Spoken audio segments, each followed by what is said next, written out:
Байланыстан қурай.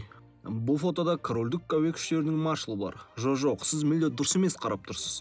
Міне маршал төменде тұрған. Фудель Фу. Сіз қайда жұмыс істейсіз, не істейсіз білмеймін, бірақ бұл ит сізден әлде қайда көп жетістікке жеткен сөзсіз. Ол 6 жыл бойы ресми түрде үлкен елдің жоғарғы басқару лауазымдарының бірін иеленді. Фудель Фу ұшақ жабдықтарын тексеріп, халықаралық кездесулерде делегат ретінде қатысады. ақш-тың Таиландтағы елшісі Ральф Бойстың айтуынша, бір кездесуде бұл маршал іскерлік этикетті бұзып, үстелге шығып алып, оның бокалындағы шарапты ұялмастан жалай бастаған.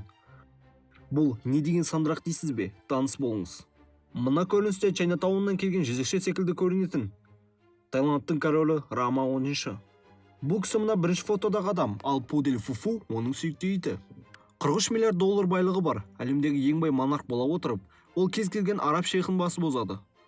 Соған қарамастан халық Раманы жеп көреді, және ол тарихта болған ең ақымақ патша. Халқын көп мазаламауға тырысып, король Германияда көп уақытын өткізеді. Онда карта ойындары және жезөкшелердің арасында үлкен кештер ұйымдастырады. Бір үлкен кештен кейін халық наразылыққа шықты. Бірақ олар кезекті рет көзден жас ағызатын газдың, таяқтың және ауыр су шашатын көліктердің қысымына тап болды. Ауыр су шашатын көліктерден активистер резеңке үйректер арқылы қорғанады. Осылайша тайлық демократия үшін күрес символы резеңке үйрекке айналды. Дәл осы жоғарыдағы мәліметтерді айтқаным үшін Таиландта 50 жыл отыратын едім. 40 жыл корольді қорлағаным үшін және тағы да 10 жыл оның итін қорлағаным үшін қосылады. Сенесіз бе, бұл итті қорлау да қылмыстық жауапкершілікке тартылуы мүмкін. Өткен жылы атышулы 112 бап бойынша жүздеген адам түрмеге түсті. Ең үлкен үкім алған Манхола Тиранхота есімді адам. Ол бірден 50 жылға сотталған. Ең абсурдты сот та былтыр болды. Онда Бангкоктағы бір адамды резеңке үйрек бейнеленген күнтізбе үшін 3 жылға соттады. Міне бұл Таиланд. Кейбір адамдар бұл мемлекеттен тек дәмді аш шаяндар көрсе, біреулер сұлу қыздарына ғашық болады. Енді бірі эмоция сыйлайтын, тайлық бокс пен ұзын жанға жылу сыйлайтын өзендеріне қызығады.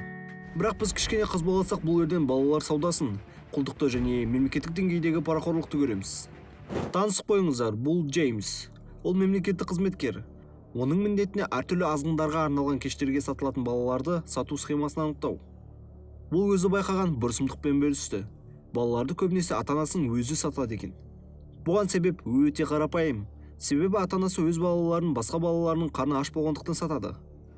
Қандай да жағдай болмасын, өз балаларын сексуалдық құлдыққа сатқан ата-анаға аяушылық сезімін сезіну мүмкін емес. Алайда мемлекетте болып жатқан сұмдық, аштық адамдарға осындай істерді жасауға себеп болып жатыр. Агент Джеймс айтып жатқан фактілерге жүрегі езілмейді, тоқтап қалады. Себебі ол білген сатылымдағы ең кіші жасты құрбан 1 айлық бала болған. Кешірім сұраймын, бірақ әлі қарай жалғастыруға тура келеді. Мына қызды нағыз маньяк сатып алған. Себебі балақайдың беті және қолдарын күйдіріп тастаған. Бұл қыздың жолы болды, себебі көптеген сатып алынған балалар ешкім олардың дауысын естімейтін жерлерге апарылады. Сондықтан Джеймс олардың агенттігінде атеистер жоқ екенін айтады. Себебі олар ешкім көрмейтін сұмдықтарды көргендіктен үнемі дұғада болады. Балалар саудасын зерттеу кезінде барлық мемлекеттер атсалысады. Американдық ФБР, ресейлік ФСБ және Таиландтың корольдік полициясы бірге жұмыс жасайды. Себебі бұл қылмыстардың алдын алу үшін жасалған барлық іс, әрекеттер пайдалы. Соған қарамастан көптеген істер соңына қарай ашылмайды. Себебі бұған барлық әлемде таралған парақорлық кінәлі. Мына оқиғаға назар салатын болсақ, 2012 жылдың қыркүйегінде бір неміс Бангкокқа келіп жергілікті клубтардың бірінде 2 жасөспірімдермен танысқан. Сосын қонақ үйге алып келіп жыныстық қатынасқа түскен. Бұл жайлы полиция біліп іс қозғалды және жаңалық Германияға дейін жетіп журналистердің жағасын ұстатты.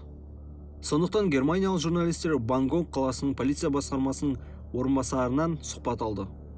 Ол ішкі істер министрлігі мен жасөспірімдерге қауіп төндіретін барлардың барлығына тінту жүргізетінін айтты. Тіпті журналистерді осы рейдтің ұйымдастырылуына қатыстырды. Бірақ ары қарай не болғанын естісеңіз, сөзсіз таңғаласыз. Неміс азаматы мына сөмкедегі тайлық миллиондарды мемлекеттік айыптаушы және судьяға берді.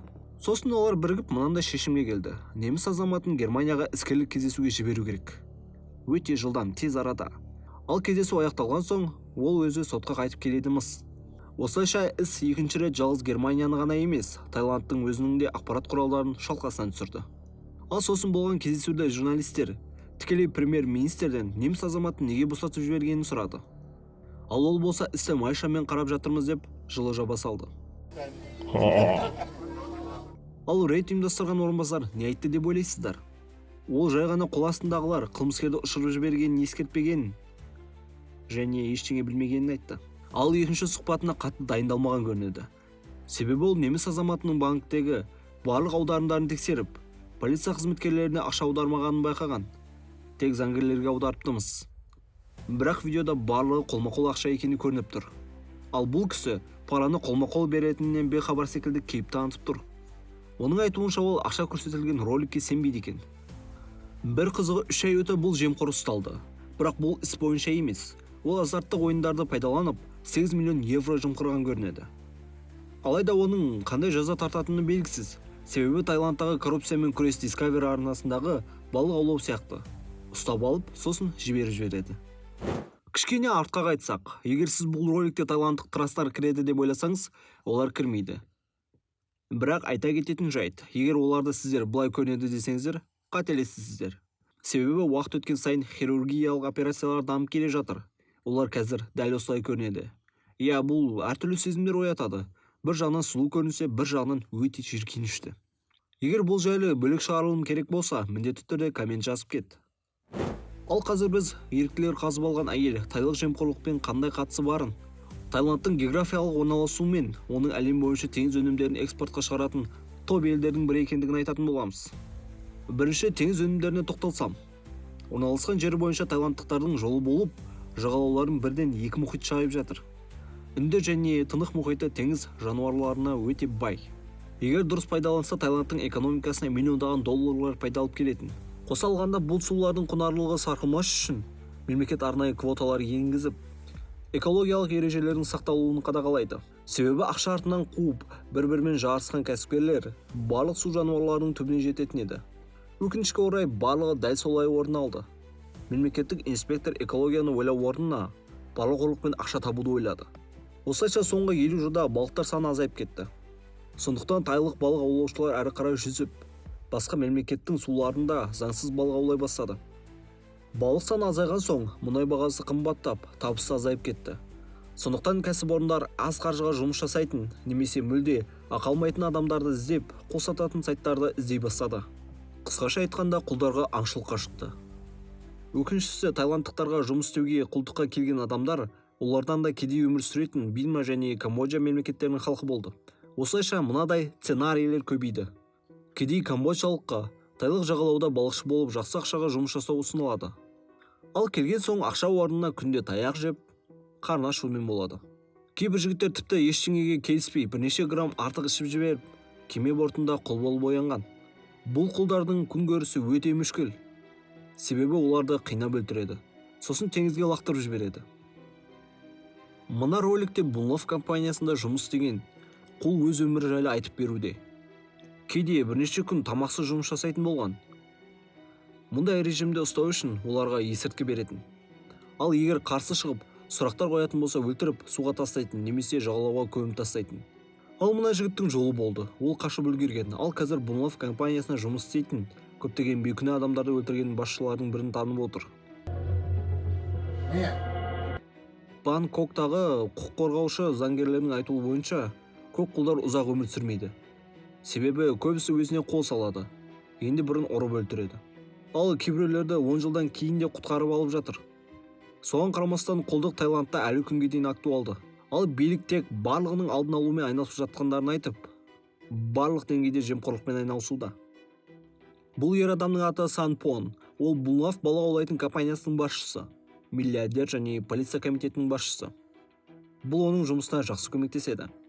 Мына кадрларға қарасаңыз, журналистер Булнов компаниясы істесі кемеде құлдар бар екенін айтқанда, оларды камераға түсіп тұрғанына қарамастан, кемеге шығып, есеп үшін құлдарды фотоға түсіріп, қайта түсіп қалып жатыр. Ал іс-шара неге қолданбадыңыздар деген сұраққа, біз олардың тілін түсінбейміз деп жауап береді. Сондықтан ештеңе істей алмайдымыз. Бұл тек бір компаниямен болған оқиға, ал мұндай компаниялар өте көп. Қосалғанда құлдыққа тек камбоджалықтар ғана емес, тайлықтардың өзі де түседі. Бір қызығы, таиландтық патша Рама 10-шіні бұл құлдық мәселелері қызықтырмайды. Ол өзінің сүйікті итінің туған күнін тойлаумен әуре. Ал оның жалаңаш әйелі фотоға ғана түсіп қоймай, тізерлеп, 4 аяқтап итпен бірге тамақтанып жатыр. Патшаның шын есімі Ваха Вачиролонгкорн. Тайлық дін бойынша ол Рама 10 құдайының қайта туылған нұсқасы болып табылады. Алайда ол өзін құдай емес, нағыз оңбаған адам секілді ұстайтын сияқты, иә. Мысалы, миллиардтарды ұрлайды, өзіне қарсы шыққандарды тек түрмеге отырғызады. Ал мына қыздың есімі Шри Лунг Кук Чан. Қарапайым халықтан шыққан қыз. Көшелерде велосипедпен жүріп өз партиясына қолдау іздейді. Оның артында олигарх немесе миллиондаған ақша беретін қолдаушылары жоқ. Алайда халықтың қолдауы бар. Бұл қыз барлығын өзгерте алатын. Парақор Рама 10 және оның қол астындағыларды құлататын. Алайда жақын арада оны монархты, яғни патшаны қорлаған үшін 6 жылға бас бостандығынан айырды. Шри Лунг Кук Чанды өз парақшасында барлық прививка және ауруларға қарсы салынатын дәрілерді ақысы жалғыз бір компанияға кетіп жатқандығына қарсы болғанын жазған соң қамап тастады. Ол компания Рама 10-ға тиесілі. Әрине, бұл табанды қыз мемлекеттің шерген экономикасын кішкене болсын өзгерте алатын. Болмаса парламентте кілең парақорлар мен оңбағандар отыр. Оған мысалы ретінде мына оқиғаларды айта аламын. Депутат Вон Су Вонгтың жағымсыз сұрақ қойған тілші қыздың басынан ұруы. Болмаса Ранатеп Ануаның оқиғасы. Парламентте жиналыс кезінде ол порно көріп ұсталды. Тіпті бұл үшін жазаланбады да. Оның айтуынша ол қыздың жалаңаш денесіне қараған жоқ. Қасында оны зорламақшы болған оңбағандар бар ма жоқ па деп соны қараптымыз. Міне саған, нағыз ер азамат. Егерде осындай депутаттар жұмысын адал істесе, Таиландтың экономикасы мұндай сұмдықта болмас педі. Экономикаға ақшаның көп бөлігін туристер алып келеді. Әсіресе жезөкшелер. Олар алып келген ақша бақылауда ұсталынбайды, себебі мемлекетте тіпті жезөкшелікке тыйым салынған. Барлығына қарамастан Таиланд керемет тайлық бокстың отаны болып қалмақ. Бұл жерде енді барлығы әділ әрі тыныш шығар, әрине жоқ. Бұл Нап атты балақай 11 жаста. Ол да барлық балалар секілді рингке шығып, бар айласын қолданып қарсыласын құлатуы керек. Ал бұл кезде үлкендер айқай салып, олардың біріне ақша тігіп ішіп жатады. Сіздер айтуларыңыз мүмкін, қумаштан құрай. Кішкентай кезімізде барлығымыз төбелестік қой. Мүмкін оларға бұл ұнайтын шығар. Бірақ Нап болған төбелесу емес, ақша ұнайтынын тікелей айтты. Таңдау шамасы жоқ секілді. Нап тағы бір жарысқа шығу үшін 3 килограмм салмақ тастау керек. 3 килограмм Наптың жалпы салмағының 11%. Ал жалпы салмақтың 11%-ын тастау денсаулыққа зиян ғана емес, қоса алғанда қиын. Сондықтан балақай қалың киініп алып, аптап ыстықта километр соңынан километр жүруі керек. Ал салмақ өлшейтін кезде менеджер Наптың әкесі мақсатқа жете алмағандарын көреді. Сосын әкесі оны жылы одеялға орап, көліктің ішінде қалдырады. Көліктің іші айтарлықтай ыстық екені сөзсіз, себебі күн ыстық қой. Ал одан соң тіпті қалың киіндіріп, қара президентпен көлік артына тастайды. Ақыры дегенде салмағы жетпесе де, Напты жарысқа кіргізеді. Алайда жаттығулар мен салмақ тастаудағы қиындықтардан әлсіреген балақай жеңіліп қалады. Айта кетерлік жағдай, балалардың жекпе-жек, күрес секілді жарыстарға қатысуы анау айтқандай заңды бюджеттен басу емес. Алайда жарыстар тек пайда көру үшін жасалынатын болса, онда балақайлардан барлығын сорып алу үшін ережелерді үлкендердікіне жасау мүмкін. Адамдарға бұл жекпе-жекті көруге қызықты болуы үшін тізе немесе шынтақпен ұруға рұқсат етіліп, бұл өте көзге жағымды балалардың нокауттарын алып келеді. Бұл өте зиян. Мына әйел 200-ге жуық мой-таймен айналысатын балалардың бас сүйегін тексерген. Әйелдің айтуы бойынша олардың көбісінде жол апатынан алынған секілді бас жарақаттары кездескен. Мұндай жарақаттар дамуды шектейді. Болмаса ерте жастағы ақыл кемдігіне алып келеді. Яғни бала кезінде алжи бастайсың. Жоғарыда айтылғандарға қарамастан, Таиланд әлі де керемет жасыл мемлекеттермен экологиялық жақсы жер болып келеді. Шынымен солай ойлайсыздар ма? Әлде жоқ. Таиландта егістікті отап өртеу жүйесі деп аталатын дүние бар. Бұл бойынша егінін жинап алған соң, егістігін тазаламай, жай ғана өртей салады. Осылайша басқаша уақыт, ақша алатын нұсқалардан құтылады. Салыстыру үшін мынау егістік жиналатын кезең, ал мынау қарапайым уақыт. Негізі Таиландта бұлай егістікті жағуға тыйым салынған. Бірақ жоғарыда айтып өткен коррупциямен барлығын жауып отырады. Ауыл шаруашылығымен айналысатындар тіпті кедей емес адамдар. Егер олар егістікті отқа орамай, жай ғана тазалататын болса, 40%-ға жуық сатқан өнімнің ақшасы кетеді. Жалпы суммадан 40% үнемдеген адамдарда әрқашан полицияға беретін ақша табылмайды ма? Міне, осымен бүгінгі шығарылым аяқталды. Бұл роликте Таиландтың қараңғы бөліктері жайлы айттық. Егер де мен қоспаған факт болатын болса, міндетті түрде комментке жаза кетіңіз.